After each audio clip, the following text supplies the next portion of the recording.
Dragon's Dogma 2 presents you with an unbelievable amount of freedom pretty much right from the beginning of the game. Along with that freedom though, comes some pretty critical things that you can miss very early on. And without unlimited fast travel, you're definitely going to want to make sure that you knock these things out early so you don't have to come back for them later. So with that said, here are 14 things to do in Dragon's Dogma 2, covering all of our recommendations up to the point where you reach Burnworth for the first time. Number 1, make a cool pawn. What your character looks like actually kind of matters in Dragon's Dogma 2. If you're unfamiliar, your pawn will be hired by other players to use in their own games, and when they come back, they'll come bearing a gift and rift crystals. Rift crystals are great because they allow you to summon pawns that are a higher level than you, which makes them an even bigger help in tough fights. So, to that end, spend some extra time with the character creator making a pawn that is appealing to others to hire. Whether that means making something that looks really good, really bad, or even designing them to be based on a popular character in video games or pop culture, I leave it completely up to you. Number 2, don't forget to summon your pawns. After you create your own pawn, make sure that you don't move on without summoning your other 2 pawns. To do this, you'll have to use the Rift Zone, which allows you to visit the Rift, the place where you'll be doing some shopping for pawns. Later on, you can and should be more picky about which pawns you take, and you can do that by sorting pawns by level, vocation, and all other criteria that allows you to tailor-make your party for whatever it is you're trying to do, but for now, don't worry too much about it and just try to find a nice balance of vocations. Number 3, equip your character with early gear. When you begin the game, you basically start with rags and whatever your starting weapon is for your vocation. While you won't be able to do much about the starter weapon for now, you can at least improve your gear. Complete the first side quest at the Border Watch outpost involving saving a green soldier from a pack of harpies, and you should have enough money to equip yourself with some basic armor. Try to equip your main pawn as well. If you need extra money, you can sell some copper ore found in the tents, and a jasper from the Saurian eggs outside. Number 4, find Baron. Before you continue on with the main quest, venture off the beaten path to find Baron. He's a beastren with a questline involving bringing him weapons. It's a questline that you'll want to follow, and it's a bit of a pain to backtrack there, so you might as well pick it up while you're in the area and gain some much needed early levels wrecking some goblins. Number 5, find Trisha.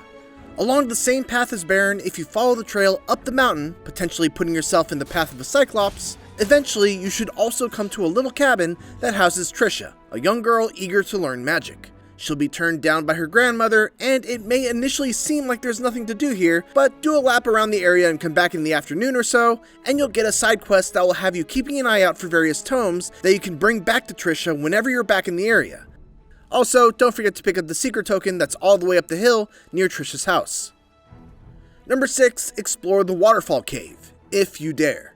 If you're feeling confident and want to challenge yourself straight away, you could make for the Waterfall cave just to the northeast of the Border Watch outpost. Be warned, you're gonna have to deal with a lot of Saurians in here, and they're very tough if you don't have ice spells like Frigger, Ice Boon, or a pawn with Hoggle.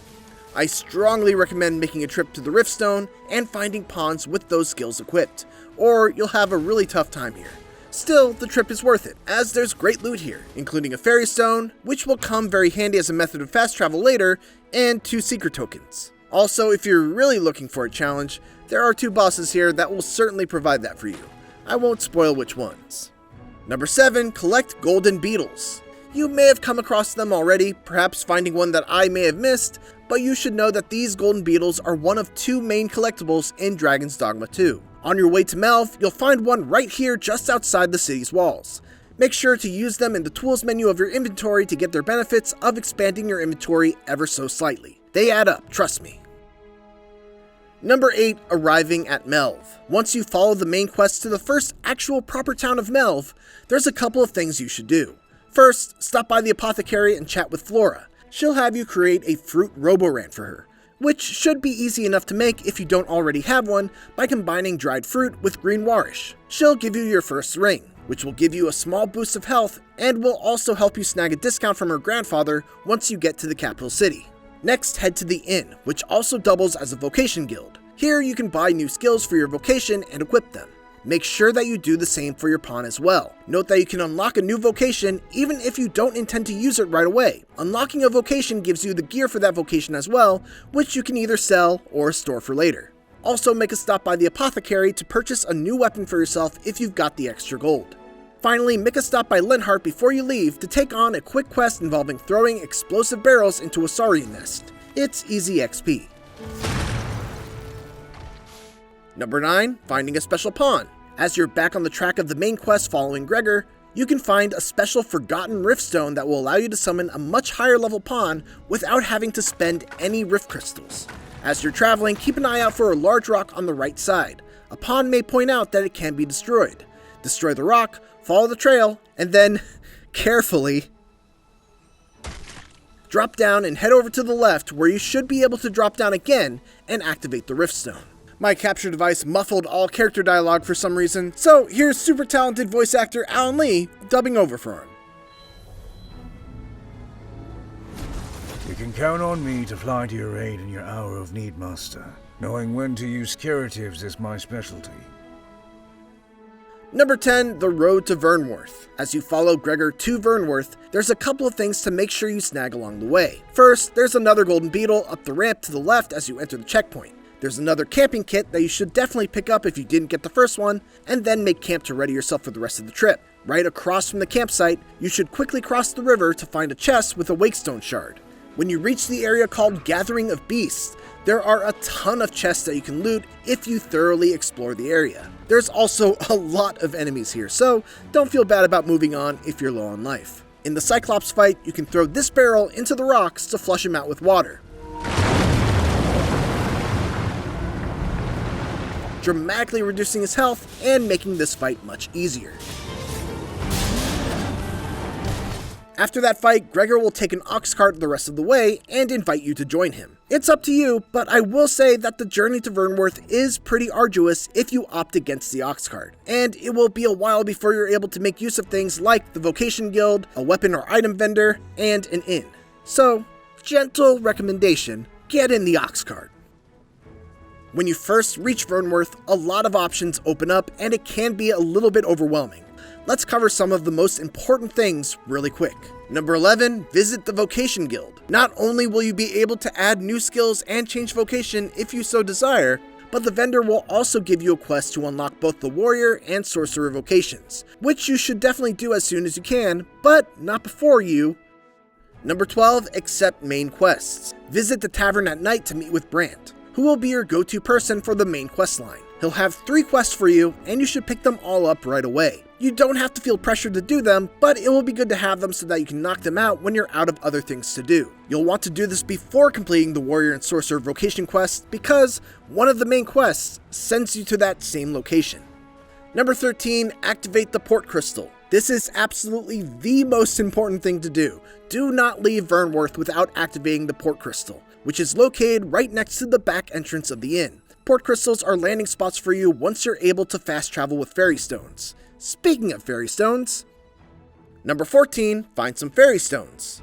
We're going to have a separate video that shows where to get a bunch of fairy stones in the early game, but for now, there's a couple of them that you can find fairly easily right when you get to town. One can be found by getting on the roof of the inn and then jumping to the bell tower. Along with the fairy stone, you'll also find a secret token. You can deliver that secret token to the Vocation Guild and get another fairy stone.